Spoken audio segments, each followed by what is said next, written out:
के बारे में देखते हैं जो महसूल लेने वाला था। मत्ती का मतलब है खुदा का तोहफा। मत्ती ने कई मुल्कों जैसे इथोपिया, मैसेडोनिया, सीरिया में पैगाम सुनाया। मत्ती रसूल की मौत के हवाले से कई नजरिए कायम हैं। कुछ का कहना है कि वो कुदरती मौत मरा, कुछ कहते हैं कि इसे इथोपिया में तलवार से मारा गया, लेकिन कुछ लोगों का कहना है कि उसे इथोपिया के किसी राजा ने पहले सर में किलो से ठुकवा देने का हुक्म दिया, फिर उसके बदन को कागज, गंधक, तेल, डामर और दूसरी गैर जरूरी चीजों से ढांप कर आग लगा दिया गया। इस तरह मत्ती रसूल शहीद हुआ। अब बरतलमाई की बात करते हैं। अबरानी ज़बान में बर का मतलब बेटा और तलमाई उसके बाप का नाम था।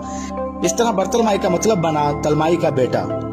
बरतलमाई ने भारत समेत कई मुल्कों में यीशु मसीह की खुशखबरी को सुनाया। इसने मत्ती की अंजील का अबरानी में तर्जमा भी किया था।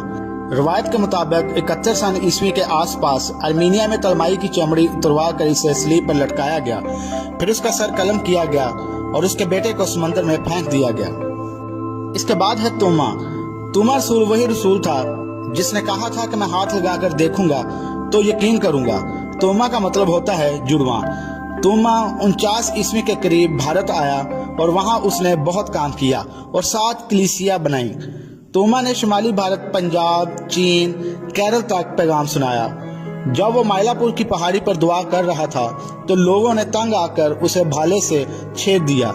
इस पहाड़ी को अब थॉमस माउंट के नाम से जाना जाता है। इसके शागिर्दों ने इसे चेन्नई के माइलापुर में दफना दिया, जहां एक बड़ा चर्च बनवाया गया। इसके बाद तद्दी के बारे में देखते हैं। इसके नाम का मतलब वाज़ेह नहीं है, मगर अंजील में इसका नाम शमौन के साथ आता है, क्योंकि कहा जाता है ये दोनों अच्छे दोस्त थे। तद्दी ने आर्मीनिया में मुनादी की, जहां उसे 50 ईस्वी के आसपास तीरों से भेदा गया। इसके बाद हम शमौन के नानी की बात करते हैं। शमौन का मतलब है उसने सुना है। इसे शमौन ज़ेलोतिस के नाम से भी जाना जाता है। शमौन पतरस से अलग पहचान देने के लिए इसे शमौन कैनानी या शमौन ज़ेलोतिस कहा जाता था। रवायत है कि जब वो यीशु मसीह का शागिर्द बना तब उसकी उम्र तकरीबन 40 साल होगी। शमौन ने ब्रिटिश के लंदन में मुनादी की। इसकी शहादत के हवाले से भी मुख्तलिफ नजरियात हैं। कुछ का कहना है कि वो कुदरती तौर पर मरे और वहीं कुछ का कहना है कि उन्हें मसलूब किया गया। कुछ का कहना है कि उनके जिस्म को 2 हिस्सों में काट दिया गया। कुछ भी हो, मगर शमौन को भी मसीह की मुनादी में शहादत मिली।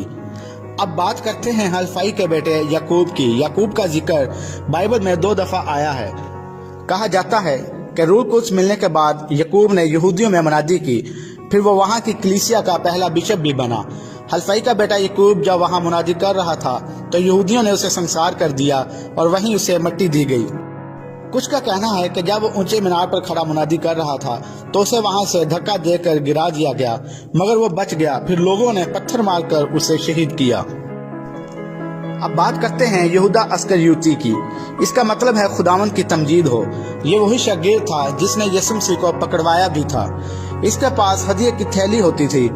यीशु मसीह को पकड़वाने के बाद जब उसे पछतावा हुआ तो उसने खुदकुशी कर ली। उम्मीद करता हूं कि यीशु मसीह के शागिर्दों की खिदमत और यीशु मसीह की खातर उनकी शहादत के बारे में जानकर आपको बरकत मिली होगी, क्योंकि यीशु मसीह ने कहा था कि जो कोई मेरा शागिर्द होना चाहता है वो अपनी खुदी का इनकार करे और अपनी सलीब